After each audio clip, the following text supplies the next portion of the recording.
Figaro Live, il est 11h11. La réforme des retraites est-elle menacée par le mouvement des Gilets jaunes?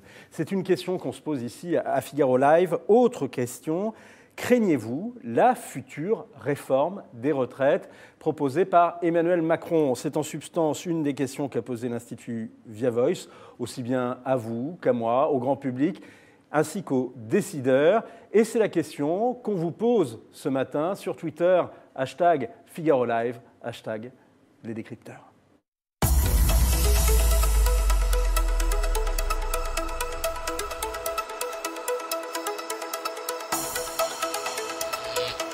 Bonjour Marie-Cécile Renaud. Bonjour. Merci d'être avec nous. Vous suivez la question des retraites au service France du Figaro Économie. Et on peut retrouver d'ailleurs un de vos articles ce matin dans le dossier consacré en une du Figaro Économie dans l'édition print à la réforme des retraites. Les discussions donc reprennent aujourd'hui.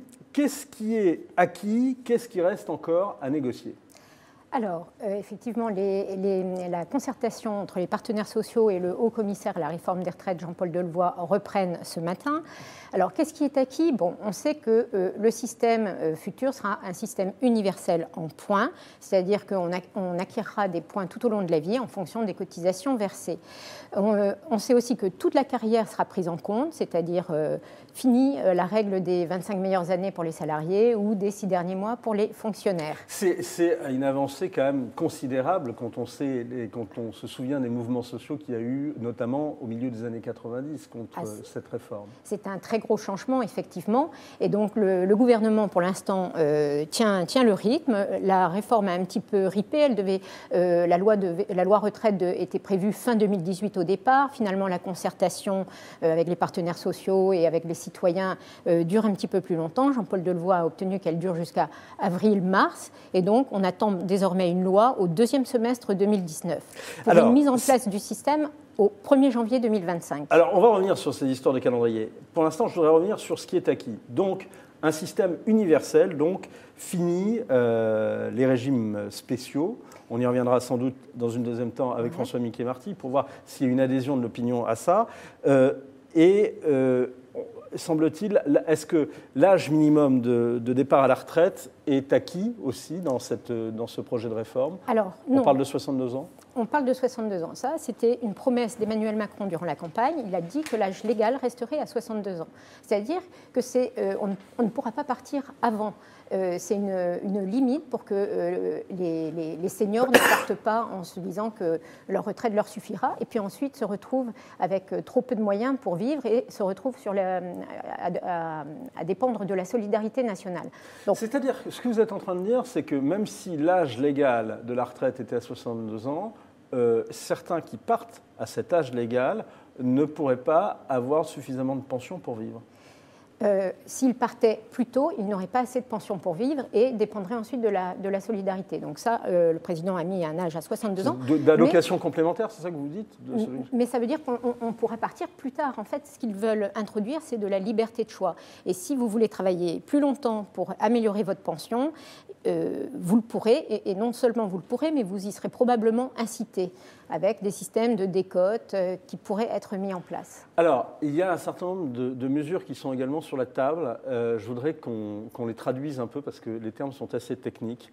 On parle de décote pour départ anticipé. De quoi s'agit-il? Oui, alors il y a aujourd'hui 40% de la population, enfin des actifs, partent avant cet âge de 62 ans.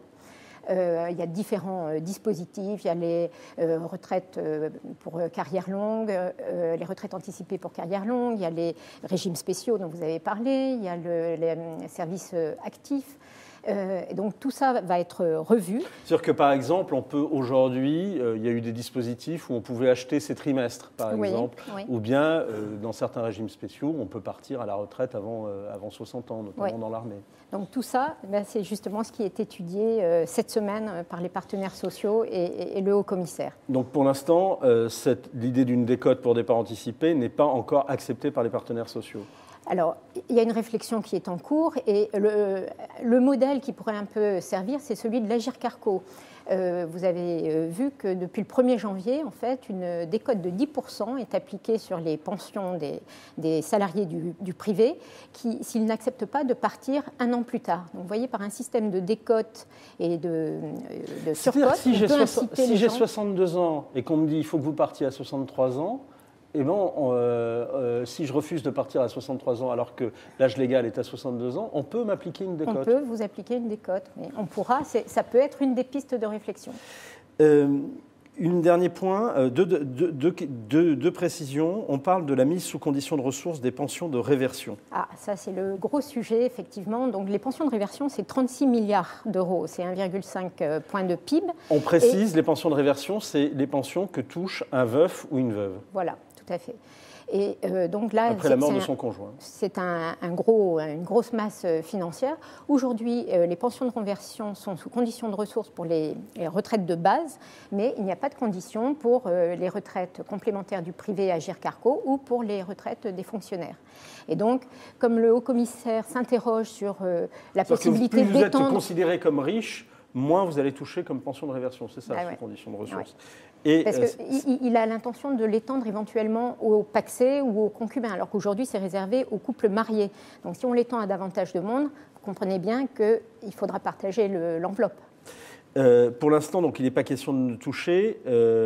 Donc ça, ceux qui sont actuellement à la retraite sont protégés. Oui.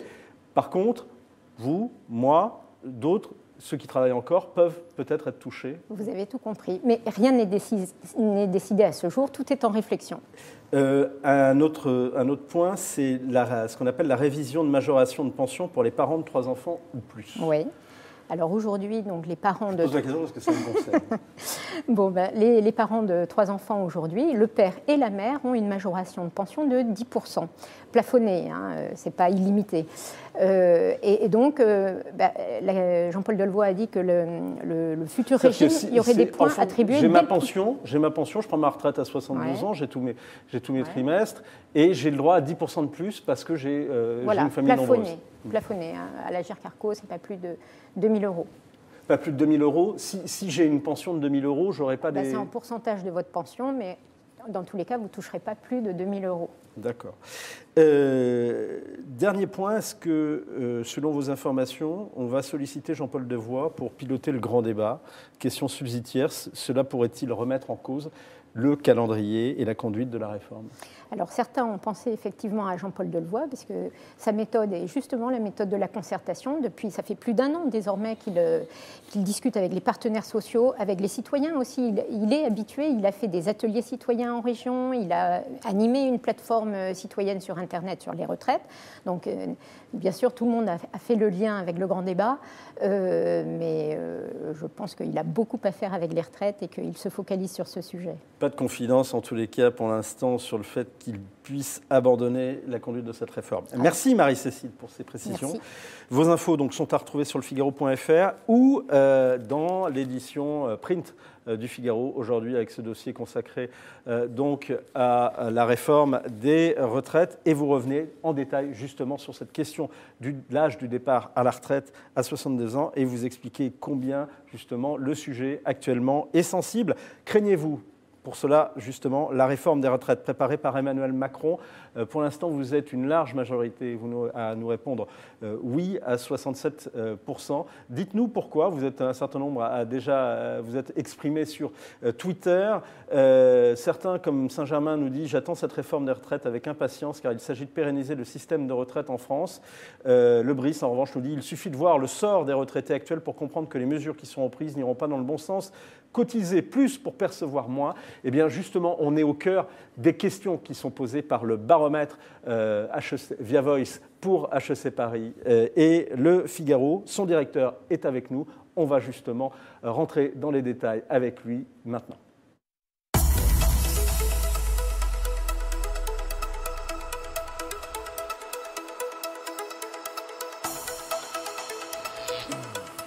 Bonjour François Miquet-Marty. Bonjour. Qu'est-ce qui vous a le plus frappé dans le baromètre, dans cette nouvelle édition du baromètre Via Voice ? Écoutez, ce qui est très frappant, c'est le résultat que l'on obtient en termes d'adhésion à cette idée d'une réforme en faveur d'une retraite par points. On a 58% des Français aujourd'hui qui déclarent adhérer à cette idée.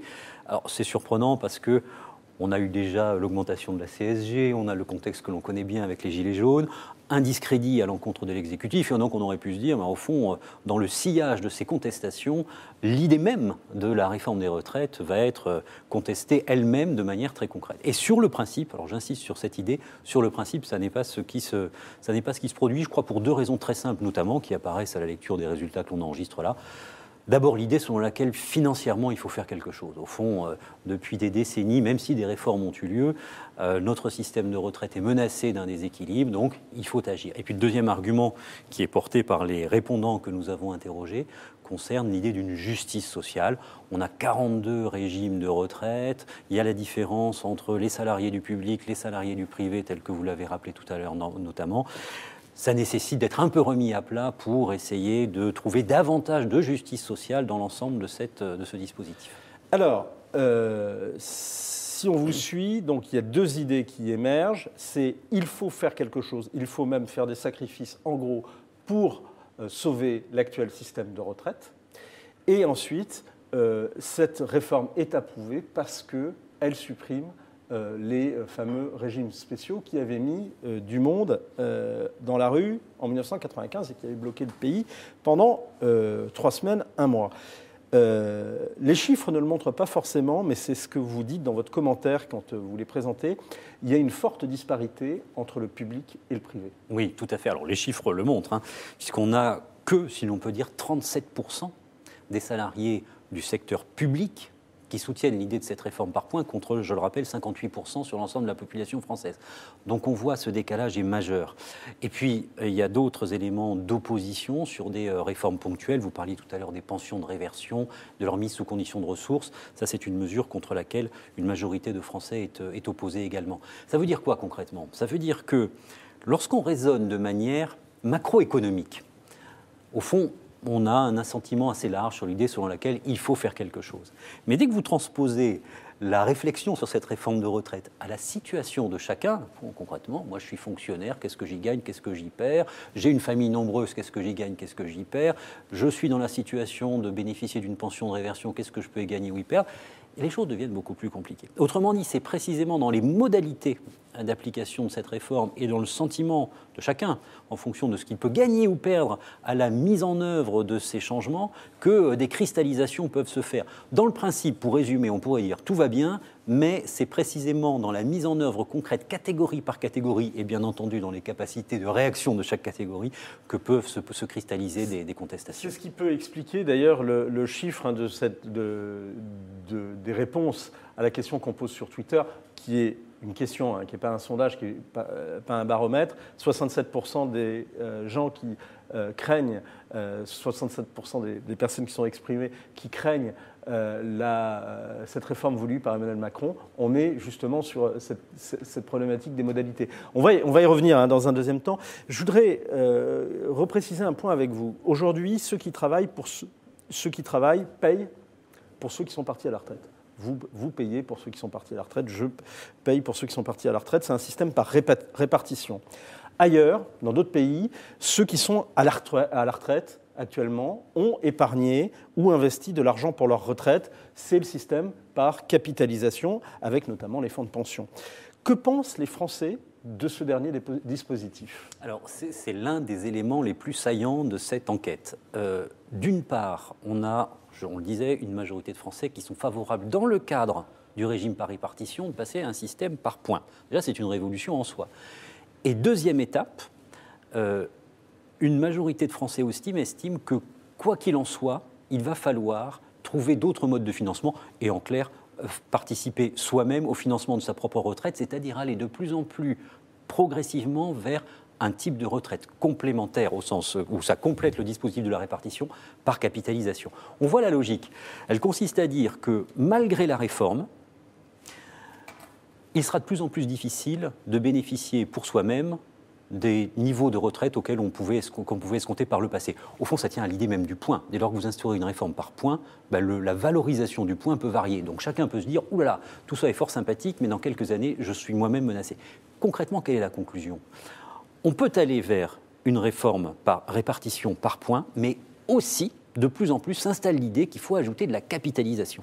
Et on n'a que 26% des Français aujourd'hui, dans notre enquête, qui estiment que ce modèle de réforme par répartition est quelque chose d'intangible qui sera nécessaire pour l'avenir. Au fond, l'idée de la capitalisation, autrement dit, progressivement, elle fait son chemin, parfois par souhait, par volonté, mais souvent par nécessité.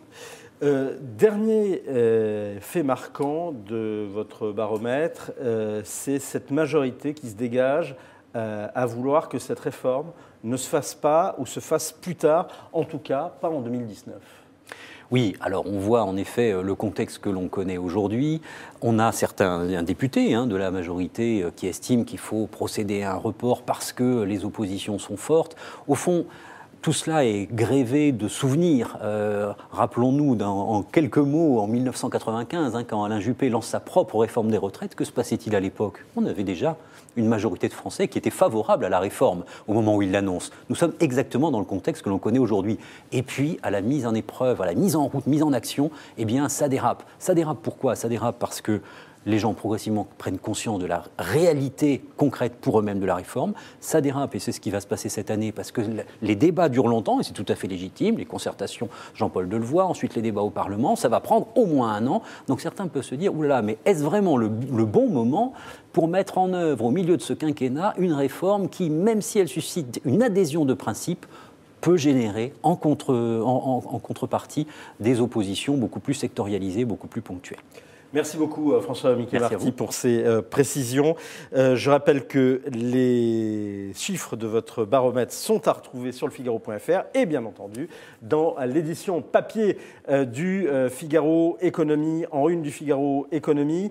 Alors, les Français dans leur ensemble, on l'a compris, ne craignent pas tant cette réforme voulue par Emmanuel Macron, mais est-ce que vous êtes confiant ? Est-ce que vous craignez la réforme voulue par Emmanuel Macron, notamment ses modalités ? Vous continuez de répondre sur Twitter, #Figaro Live, #lesdécrypteurs. On va se poser une question également sur ceux qui exercent des responsabilités, ceux qui sont en position de décider. Qu'est-ce qu'ils pensent, eux, exactement de cette réforme? Est-ce qu'ils sont confiants?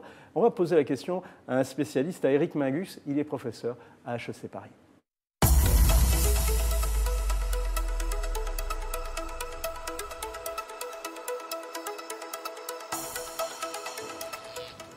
Bonjour Éric Mingus.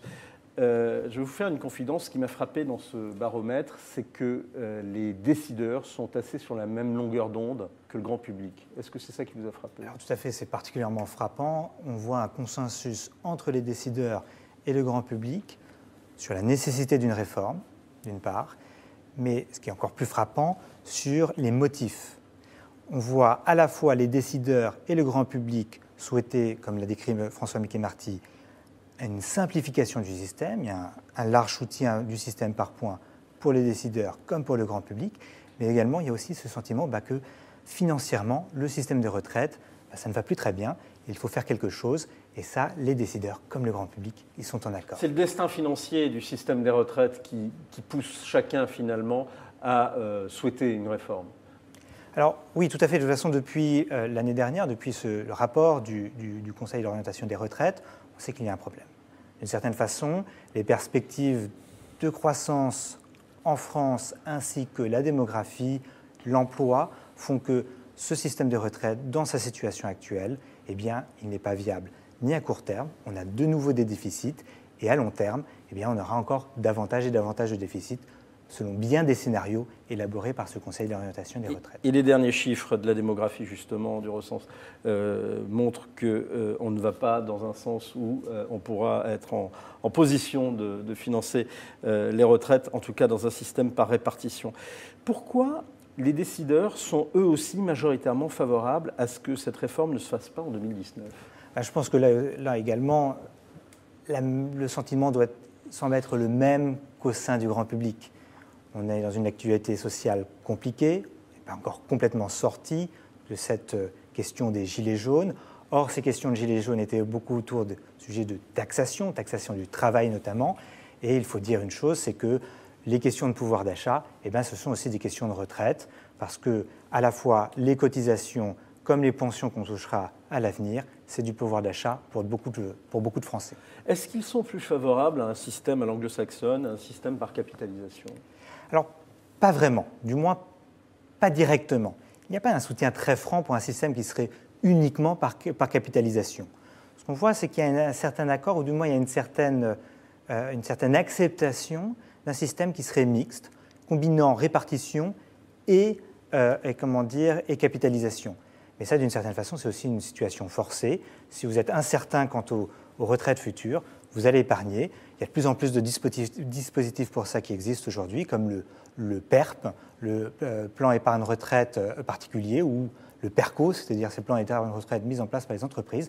Et bien ça, de fait, ça conduit les gens à épargner davantage et davantage pour assurer par eux-mêmes leur retraite, dans cette anticipation de retraite moins sûre. Est-ce que vous êtes justement favorable à ce système? Est-ce que vous avez commencé à épargner en vue de votre retraite en vous disant que précisément votre pension de retraite ne suffira pas et en mettant de plus en plus d'argent de côté pour votre retraite? Eh bien, donnez-nous vos réponses et dites-le nous. Ça sera intéressant justement de voir et de voir pourquoi, dans quelle perspective.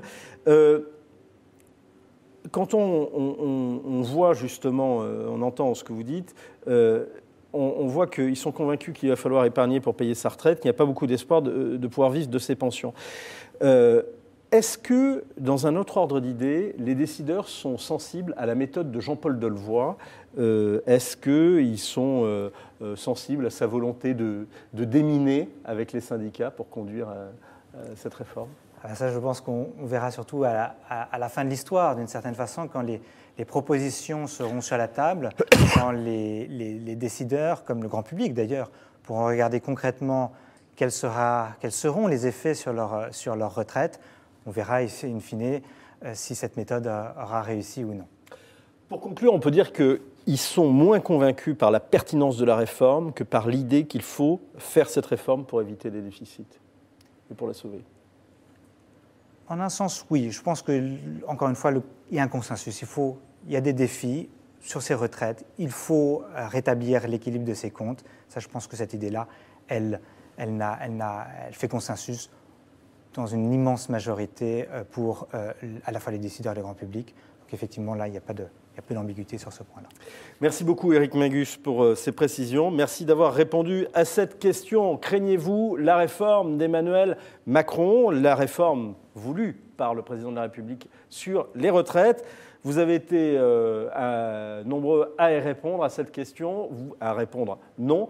On va justement étudier vos réponses. On va répondre maintenant à vos questions.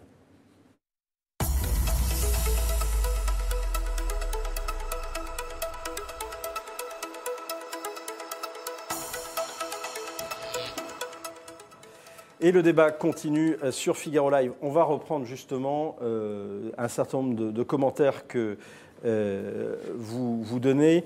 Anne qui dit « Si je peux contribuer, même retraité, je trouve cela normal ». Michel nous dit « Ne laissons pas Macron avec Delevoye à la manœuvre des retraites. À part la CARSAT, toutes les caisses organisent les retraites très intelligemment. Macron veut tout siphonner pour faire le grand soir. » C'est un peu dur. Il y a effectivement une inquiétude. Les gens ont l'impression que les pensions vont baisser. C'est vrai que c'est probablement le cas. Cette réforme, elle va se faire à enveloppe constante, c'est-à-dire on ne va pas dépenser plus des 300 milliards d'euros qu'on dépense déjà aujourd'hui chaque année pour les retraites. C'est le premier poste de dépenses publiques. Je ne sais pas si vous avez vu la note que Bercy a envoyée la semaine dernière, où il mettait sur 1 000 euros de dépenses publiques et il détaillait poste par poste. Et évidemment, qu'est-ce qui arrive en premier? C'est le poste des retraites avec 268 euros sur 1 000 euros dépensés qui vont aux retraites, c'est-à-dire un quart. Donc on voit bien que c'est énorme, donc ça représente 14% du PIB, on ne va pas dépenser plus. Donc à l'intérieur de cette enveloppe, l'objectif d'Emmanuel Macron et de Jean-Paul Delevoye, c'est de réaffecter les sommes, d'essayer d'être plus optimal, mais il y aura des perdants et des gagnants. Alors Vénizan nous dit, bientôt retraité, je vois mon futur pouvoir d'achat partir en fumée. C'est toute la crainte, en tous les cas, ce qui ressort de ce baromètre. Oui, pouvoir d'achat, et derrière le pouvoir d'achat, il y a la liberté. Parce que quelqu'un qui a 79 ans aujourd'hui, si mes calculs sont bons, est né en 1949. Et ce sont ces personnes qui sont nées en 1949, c'est la génération du baby-boom. C'est pour une partie d'entre eux, une partie seulement, ceux qui ont fait mai 68, et sont animés, d'autres études le confirment par ailleurs, plus que les autres, par non seulement, bien sûr, la question du pouvoir d'achat, mais aussi la question d'avoir une retraite où l'on est libre, où on a envie de faire ce qu'on veut, où on peut faire ce qu'on veut, que ce soit des pratiques de consommation, des déplacements, pourquoi pas, accéder à la retraite pour être libre. Et là, on voit bien, au fond, à quel point une réforme comme celle-ci peut percuter ces aspirations-là. Si on vous dit, écoutez, monsieur, vous arrivez enfin à la retraite, vous avez l'idée vous-même d'avoir un moment de liberté, eh bien non, on va instaurer une réforme qui va amoindrir votre pouvoir d'achat et donc vous contraindre dans votre vie de tous les jours, eh bien ça percute de plein fouet cette aspiration qu'on a pu avoir depuis longtemps. Je crois que c'est quelque chose d'important parce qu'on dit souvent « Ah mais les retraités de toute façon sont sages, ils ne descendent pas dans la rue, ils sont animés par des sentiments bienveillants ». Alors c'était peut-être vrai par le passé, mais les générations de retraités ne sont pas toutes les mêmes. Les retraités qui étaient retraités il y a 20 ans ne sont peut-être pas tout à fait comparables aux retraités d'aujourd'hui. Je pense aussi qu'il faut rajouter une chose, c'est que les retraites, ça permet de dépenser, ça permet d'assurer pour un certain nombre de retraités les coûts de santé importants qu'ils peuvent avoir, les maisons de retraite et tous ces frais de santé. Et d'une certaine façon, eh bien, il y a toujours cette idée que les retraités ont un niveau de revenus trop important ou plus important que le reste de la société, mais ça permet de couvrir aussi toutes ces dépenses de santé. Donc la question c'est vrai cette idée que les retraités ont des revenus plus importants que le reste de la société? Alors oui, c'est ce que montre le rapport du corps. Les retraités ont un niveau de vie, alors c'est une moyenne bien sûr, ça va faire hurler certains de nos auditeurs, mais en moyenne, les retraités ont un niveau de vie supérieur à la moyenne des actifs. Et oui, parce que notamment ils ont travaillé toute leur vie, donc oui. Il y a quand même les oui, mais même sans tenir compte du patrimoine, uniquement en tenant compte des pensions. Ils ont un niveau de vie, un pouvoir d'achat qui est supérieur à la moyenne des actifs. Et quand on regarde en Europe, les retraités français... que, par exemple, des retraités ont des revenus moindres, des salaires moindres, enfin des pensions moindres que leur salaire. C'est vrai qu'il y a des petites pensions, mais... au global, en moyenne, le niveau de vie des retraités est supérieur à celui des actifs. Et le niveau de vie des retraités français est supérieur à la moyenne européenne. Sur Facebook, Sylviane nous dit « Et pour les mères de famille ou mères au foyer, comment cela se passera-t-il? Ce mode ne m'inspire pas confiance du tout. » Est-ce qu'on peut comprendre les appréhensions de Sylviane? Pour les mères de famille... Comment ça va se passer pour les mères de famille ou pour les mères au foyer? Donc, je ne sais pas si l'auditrice l'a fait allusion aux pensions de réversion Les pensions de réversion et la majoration de 10% pour les familles de 3 enfants. Alors, Jean-Paul Delevoye a dit que des points seraient attribués dès le premier enfant. Donc, c'est plutôt une bonne nouvelle pour ceux qui n'ont pas une famille nombreuse. Pour les familles nombreuses, on ne sait pas encore ce qui va être décidé. On sait que c'est à l'étude, mais on n'a pas atterri, on n'est pas rentré dans le dur encore du sujet. Toutes les questions sont posées, mais il n'y a pas de réponse. Les mères au foyer, elles, touchent une pension? Oui, il y a une pension pour les femmes au foyer, enfin les parents au foyer, qui existe aujourd'hui. D'ailleurs, souvent, les gens ne le savent pas et le découvrent au moment de la liquidation. Lilith nous demande pourquoi les personnes célibataires n'auraient pas de pension de réversion. C'est injuste, nous dit-elle. Alors c'est toute la question, ce que vous disiez tout à l'heure. Alors c'est un débat sans fin. On peut dire aussi que les personnes célibataires qui n'ont pas de... Vous voulez dire sans enfants? Ceux qui n'ont pas d'enfants n'investissent pas non plus dans l'éducation d'un enfant, qui est aussi source de coûts, et qui ensuite va payer les pensions, puisque nous sommes dans un système par répartition, qui va payer ensuite les pensions des retraités. Pourquoi la décote est toujours pour le privé? Est-ce qu'on en parle pour les fonctionnaires de la SNCF, nous demande Annie? Effectivement. Ou de la SNCF? Non, il n'y a pas, pour le moment, il n'y a pas de décote. Il y a une décote qui est mise en place depuis le 1er janvier pour les salariés du privé, cotisant à l'Agirc-Arrco, une décote de 10% pendant 3 ans sur la pension, si on n'accepte pas de partir un an plus tard. Mais il n'y a pas de système équivalent dans le public. Et est-ce que justement la réforme qui est voulue par Emmanuel Macron, qui consiste à faire un système universel, pourrait justement introduire cette idée de décote pour le public et des retraites type SNCF? Les négociations. Alors, les régimes spéciaux, ça va être traité plus tard. Les sujets qui fâchent, on les repousse à plus tard. Ce sera traité vers mars-avril. Mais cette semaine, Jean-Paul Delevoye s'attaque au sujet de l'âge.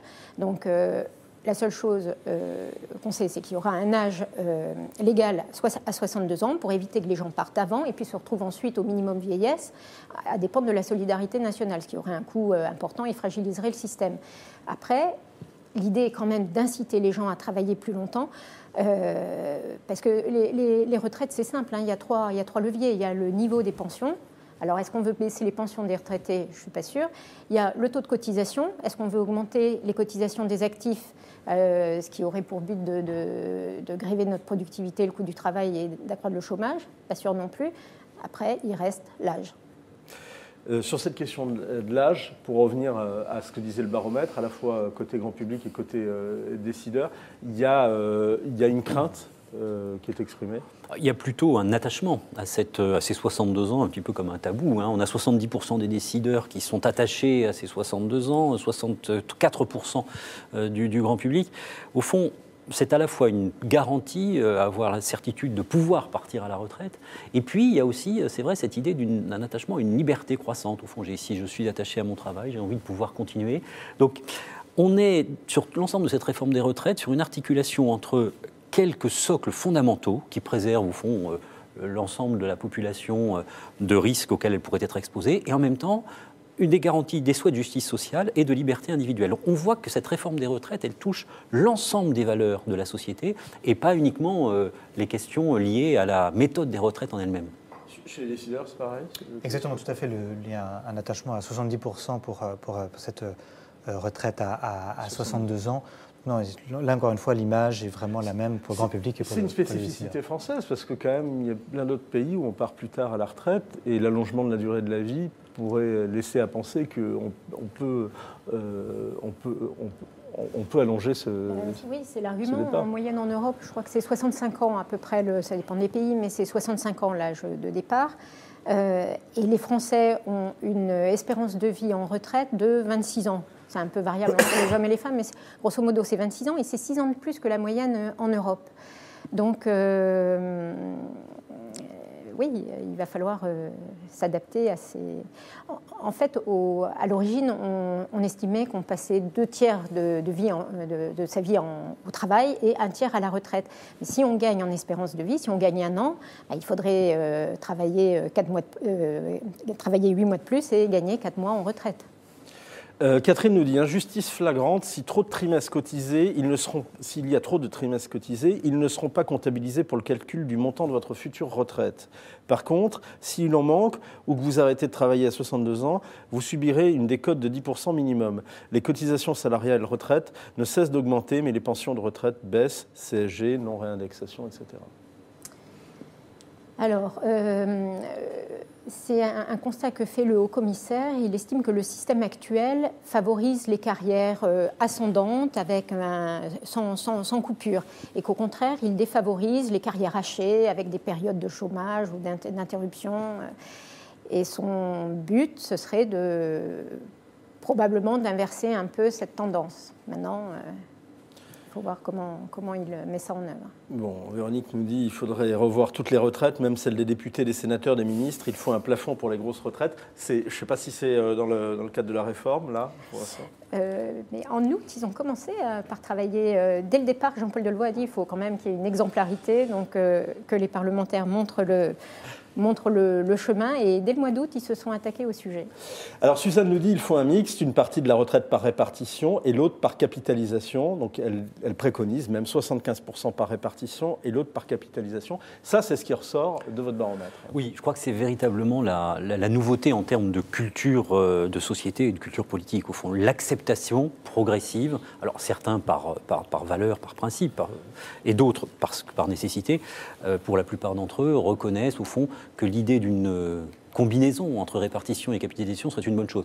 Dans tout ça, il y a à la fois pour le président de la République et pour le gouvernement un atout majeur qui consiste à dire que les réformes jusqu'ici n'ont pas été suffisantes, c'était ce qui prévalait pour Notre-Dame-des-Landes. Donc il faut faire quelque chose, c'est quelque chose qui est très important. Et dès lors que vous voulez transformer en profondeur, il est très important aussi d'avoir des choses qui soient pérennisées. C'est-à-dire si vous dites on va changer de manière profonde, et si la plupart des gens ont le sentiment que beaucoup de choses vont changer, c'est totalement déstabilisant. D'où l'idée probablement de maintenir 2 socles fondamentaux qui sont 1, la retraite à 62 ans, et 2, le principe de répartition dans l'idée de la retraite universelle. Parce que ça permet de combiner des certitudes et puis de répondre aussi à une nécessité d'un changement qui est assez important. Mais j'ai envie de vous poser la question, est-ce que tout ça n'est pas psychologique ? C'est-à-dire qu'on donne l'illusion qu'on garde un système qui a été en vigueur en France depuis 1945 et finalement, en substance, en réalité, on le change et on va vers un système notamment par capitalisation. Alors bien sûr, mais il y a quand même aussi un élément très important sur les questions de retraite par capitalisation. Aujourd'hui, les retraites, mettre de l'argent, placer de l'argent sans risque, ça ne rapporte plus rien. Ça fait un certain temps que c'est le cas et ça risque d'être le cas encore pendant très longtemps. Si vous investissez aujourd'hui en bons du Trésor du gouvernement français, vous avez un rendement inférieur à l'inflation. Donc on perd de l'argent. Si on veut gagner de l'argent pour, sur son régime, sur ce qu'on capitalise, sur son épargne, il faut prendre du risque. Et donc la question est simple. Est-ce qu'on veut vraiment que les retraites des Français dépendent du risque macroéconomique, dépendent de la bourse? C'est une question que je pense... Et c'est toute la problématique auxquelles sont soumis certains fonds de pension. Exactement. Le commentaire sur le Figaro.fr nous dit « Il n'est pas normal d'augmenter les retraites de 2019 de 0,3% alors que l'inflation est estimée à au moins 1,7%. » Ça, c'est l'une des problématiques, l'une des polémiques autour des retraites. Effectivement, normalement, il y a une indexation sur l'inflation et là, ça a été une décision politique de sous-indexer, c'est-à-dire de faire évoluer les pensions à un taux moindre que l'inflation pour cette année et l'année prochaine. Le commentaire encore, si ce système n'est pas viable, est-ce nouveau ou bien est-ce un déni des gouvernements précédents ? Non, il y a eu de nombreuses réformes. Aujourd'hui, si le système est équilibré, provisoirement, c'est notamment grâce à la réforme de 2010 d'Éric Woerth, ministre de Nicolas Sarkozy, qui avait fait passer l'âge de 60 à 62 ans. Paradoxalement, cette réforme, elle était passée sans trop de heurts. Il y avait eu des manifestations, mais elle est passée parce qu'on était en pleine crise financière. Et finalement, ce climat compliqué a aidé, a fait comprendre aux Français que de toute façon, il fallait bouger. Bon, et plus, ils ont eu le savoir-faire de faire passer la mesure. Hervé nous dit il n'y a pas de débat, il faudra un système de capitalisation, sinon les cotisations seront trop élevées ou insuffisantes. Bon, vous avez répondu justement à cette question, Eric, en disant que dans la capitalisation, il y a un risque, c'est quand même le risque boursier, et notamment avec la crise financière de 2009. Il faut favoriser les dispositifs d'épargne complémentaire et surcomplémentaire, nous dit GHR. Il faut augmenter le plafond de déduction fiscale des cotisations retraite. Est-ce que ça, c'est une mesure qui est sur le... Alors, en discussion. Il y a différents éléments dans la loi Pacte qui est en examen actuellement là, au Sénat. Dans la loi Pacte, il y a différents éléments différentes mesures pour favoriser l'épargne retraite. Donc, on va voir ce qui va sortir de ce texte, mais l'idée, c'est d'inciter les Français à épargner pour leur retraite en plus de leur pension. Une question que pose Bernadette et justement qui est pertinente avec les questions de problèmes de pouvoir d'achat. Pour épargner, il faut déjà avoir la possibilité, quand on touche juste de quoi vivre, on fait comment ? Bien sûr. Mais c'est toute la question dont on parlait tout à l'heure, de la moyenne. C'est-à-dire quand vous dites, ce qui est très juste en effet, que les retraités en moyenne, tous les niveaux de rémunération, plus les écarts par rapport à la moyenne sont importants et plus chacun peut être indigné. Moi, si vous me dites, la moyenne des Français va très bien, mais si moi-même je suis dans une situation difficile, eh bien, cette moyenne ne me parle pas beaucoup.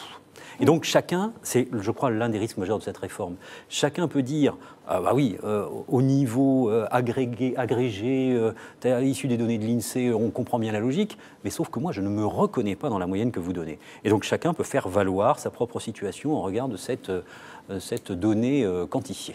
Et pourtant, le système de retraite réduit les inégalités. Si vous avez un écart de 1 à 7 dans les salaires, le système, en retraite, les inégalités l'écart passe de 1 à 4. Donc on voit bien que le système de retraite réduit les inégalités. Donc les plus riches, finalement, pardon de cette considération qui peut paraître provocante, mais les plus riches perdent quand même quand ils partent à la retraite avec leur pension. Oui, en sachant que, alors il y a deux, je ne sais pas si vous avez remarqué, l'exécutif ouvre un nouveau registre d'argumentation en disant que dans la société de demain, nous aurons des parcours beaucoup plus fluides, pourquoi pas passant de fonctions publiques à des fonctions privées, et donc il faut davantage de transparence et d'homogénéité pour clarifier les choses. Alors c'est très intéressant, je pense qu'il tente là un argumentaire qui précisément sort de la seule question de la redistribution et de la justice financière, qui est fondamentale bien entendu, mais pour donner un autre champ de réflexion à l'ensemble des acteurs, pour dire au fond on va vers un autre monde, qui est le monde de parcours professionnels qui seront peut-être plus polyvalents, et donc il est nécessaire à cette aune-là de revoir notre régime de retraite. Alors ce sera le dernier commentaire qu'on prendra sur le Figaro.fr, Sitch qui dit « Je suis pour un mécanisme où l'on ne verse aux retraités que le montant de ce qui est cotisé. En gros, on collecte 10 ans, on reverse 10 ans. Tant pis si cela implique une baisse de pension. De toute façon, il va falloir baisser les pensions, sinon ça ne tiendra pas. On ne peut pas ponctionner sans cesse les actifs. » C'est un peu cette idée-là.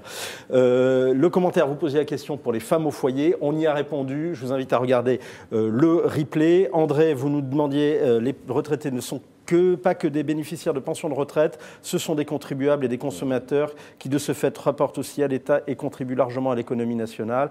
Ce n'est pas eux qui font des économies. Et on a justement répondu un petit peu à cette question, à ce commentaire justement sur la génération des baby-boomers. Merci pour vos commentaires, merci pour vos précisions. On va reparler tout au long de la semaine et dans les prochains jours de cette réforme des retraites. Il y a une actualité assez lourde aujourd'hui, avec notamment les grands débats, l'audition d'Alexandre Benalla et de Vincent Crase au Sénat. Ce sera à partir de 14h et ce sera à suivre en direct sur Figaro Live, tout comme le nouveau palmarès des étoiles Michelin. Et ce sera à 16h. À 18h, on ira justement à Bléré, en Indre-et-Loire, pour l'un des tout premiers grands débats qui est organisé donc à côté de Tours. Ce sera à suivre en direct sur Figaro Live. Cet après-midi, la Champions League qui sera consacrée au football féminin avec l'attaquante de l'équipe de France féminine. Dans un instant, vous avez rendez-vous avec le talk et le maire Philippe Sorel, le maire d'Hiver Gauche de Montpellier, qui est l'invité d'Yves Tréhard. Ce soir, point de vue à 17h et audition publique avec comme invité Philippe Bas, qui est le président de la commission sénatoriale justement sur l'affaire Benalla. À très vite sur Figaro Live.